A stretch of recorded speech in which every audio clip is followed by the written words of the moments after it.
Assalamu alaikum. So in this class we're going to discuss chapter 17 exam style questions, examination practice. हम लोग उसकी सारी detail में discuss करते हैं.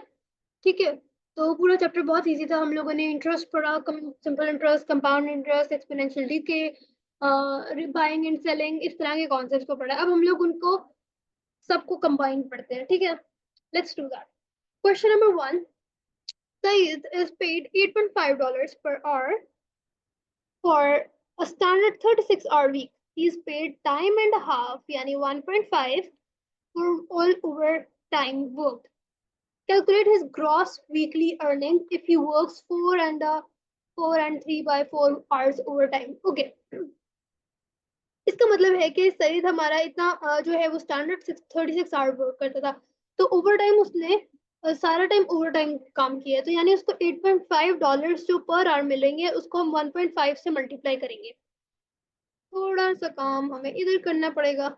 8.5 टाइम्स 1.5, तो हमारे पास ये आंसर आएगा $12.75 इसको पर आवर मिल रहे हैं. ठीक है, तो स्टैंडर्ड पे क्योंकि 36 आवर वीक की है, तो हम लोग 8.5 को हमें मल्टीप्लाई भी करना पड़ेगा 36 से, तो ये यानी उसको $306 जो है ये उसको स्टैंडर्ड उसकी पे है. अब उसने ओवर टाइम जो पे किया है वो है 4 आवर्स एंड 3/4. 3/4 इज बेसिकली 0.75, तो इट्स 4.75 आवर्स जो है उसने वो ओवर टाइम काम किया है. तब हमने उसकी वीकली अर्निंग्स देखनी है, तो ओवर टाइम पे के लिए हम लोग क्या करेंगे, ये जो 4.75 आवर्स है इसको हम लोग ये जो ओवर टाइम उसे वर्क किया है, यानी ये जो हमारे पास 12.75 आया है, ठीक है, ये वाला, इससे हम मल्टीप्लाई करेंगे. ठीक है, तो ये हमारे पास आ जाएगी 4.75 into 12.7 is going to be 60.56. ठीक है, ये हमारे पास ओवर टाइम पे आ गई उसकी. लेकिन अभी उससे हमें कहा है उसकी ग्रॉस वीकली अर्निंग बतानी है. ग्रॉस वीकली अर्निंग का क्या मतलब होगा कि जो उसकी स्टैंडर्ड है प्लस जो उसके ओवर टाइम है, यानी टोटल आपने बताना है. तो स्टैंडर्ड हम लोगों ने निकाली 306 थी. ठीक है, ये स्टैंडर्ड है, और ये उसने ओवर टाइम जो पे किया था हमने ये उसका है.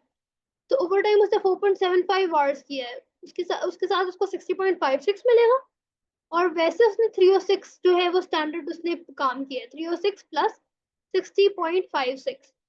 ठीक है, तो ये हमारे पास जब हम इसको ऐड करते हैं, let me do that, 306 plus 60.56, तो मेरे पास आंसर आ रहा है 366.56.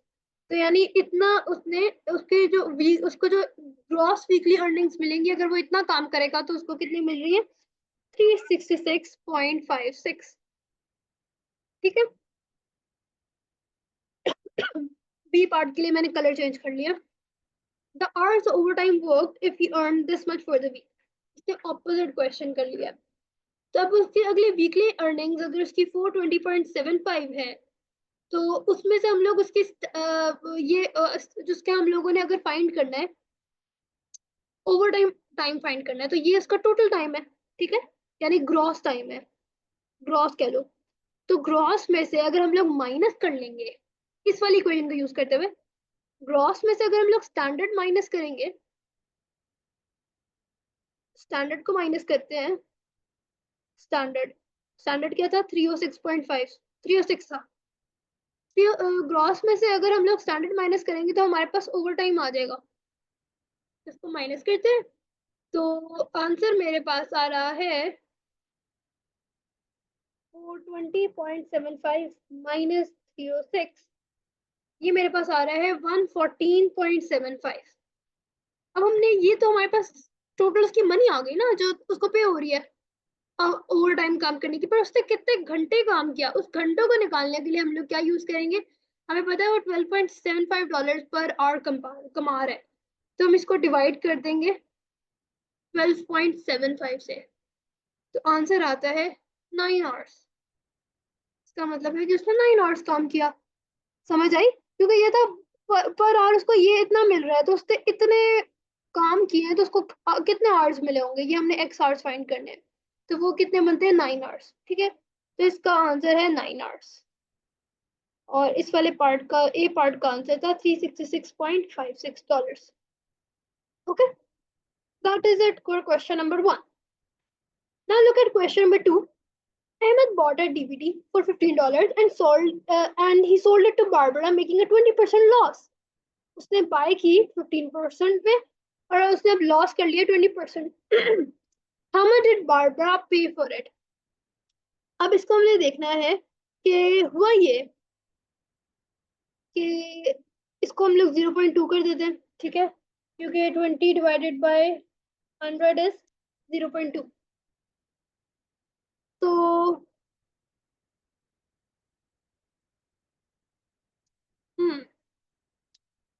के लिए क्या होगा?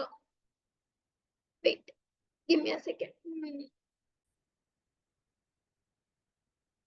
क्या करते हैं कि हम लोग 1 में से 0.20 जो उसने पे किया उसको माइनस करते हैं, ठीक है, तो और उसको मल्टीप्लाई कर देंगे विद द कॉस्ट प्राइस जो कि थी 15, ठीक है, तो ये उसको सेल्स प्राइस मिल गई, यानी उसने कितनी सेल्स प्राइस इसी तरह आएंगे ना, कॉस्ट प्राइस मल्टीप्लाई बाय जो उसका परसेंटेज लॉस या कुछ भी आया, तो 1 माइनस परसेंटेज लॉस, तो 15 इंटू 1 माइनस 0.2 करेंगे तो हमारे पास आएगा $12.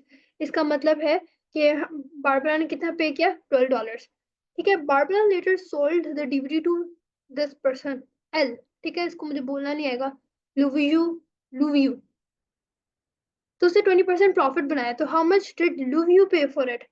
तो अब इसका क्या मतलब है? Sale price is equals to जो हमारे पास 12 जो उसने अब ओरिजिनल प्राइस थी, मतलब बारबरा को तो 12 की मिले ना, तो बारबरा के लिए ओरिजिनल प्राइस 12 थी, उसको मल्टीप्लाई कर देंगे 1 प्लस 0.2 से, क्योंकि प्रॉफिट बना है. तो इसका आंसर जो सेल प्राइस पे आएगा वो हमारे पास आएगा $14.4, यानी कि लुवियो ने जो है $14.4 लिया. तो देखो कि अहमद ने पहले ये $15 में खरीदा, 20% लॉस उसने बेचा, $12 मिल गए. उसके बाद बारबरा ने उसको दोबारा से जो है सेल कर दिया आगे, और वो 20% प्रॉफिट दिया. 20% प्रॉफिट के साथ उसको $14.4 उसने पे किया, ठीक है. Question number 3. Last year Jane's wages were $80 per week. Her wages are now 86 per week. Calculate the percentage increase. अब percentage increase निकालिए, पहले तो हम लोग change निकालते हैं ना, तो 86 minus 86, तो percentage increase निकालने का फॉर्मूला ये होता है कि increase over original multiply by 100. तो increase कितना था? 6 over original कितना था हमारे पास? 80 को multiply कर देंगे 100 से, तो 6 over 80 multiply by 100, तो आंसर आएगा 7.5%. तो परसेंटेज इंक्रीज कितना आया? 7.5%.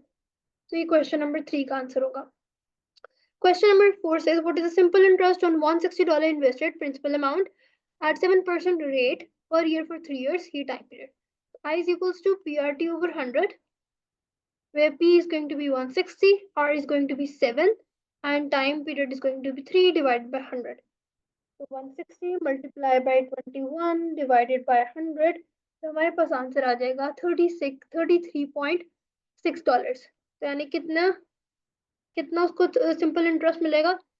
$33.6. और अगर उसने हमसे मांगा होता, लेट्स से मैं एक और बी पार्ट कह रही हूँ, उसने हमसे कहा होता टोटल मनी उसके पास कितनी है at the end of this, तो आप उसमें क्या करते? 33.6 प्लस 160 कर देते, तो हमारे पास आंसर आ जाता. Question number 5 says, Senior Vasquez invests this much in a government bond at 9% simple interest per year. How much will the bond be worth after 3 years? So I is equals to PRT over 100. उसने कितना किया? 500 पे किया, rate हमारे पास 9 है, time period 3 है, interest निकाल देना, ठीक है. तो अब इसका इंटरेस्ट निकालते हैं.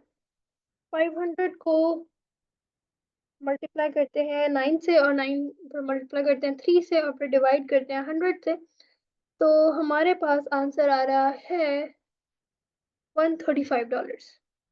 तो $135 जो है ये उसके पास इंटरेस्ट आया है. This is the interest. उसने टोटल मनी पूछी है हमसे, तो हम 135 में 500 को भी ऐड करेंगे. जब 135 में 500 को ऐड करेंगे तो हमारे पास आंसर आएगा $635, जो कि क्वेश्चन नंबर 5 का आंसर है. Okay, on to question number 6.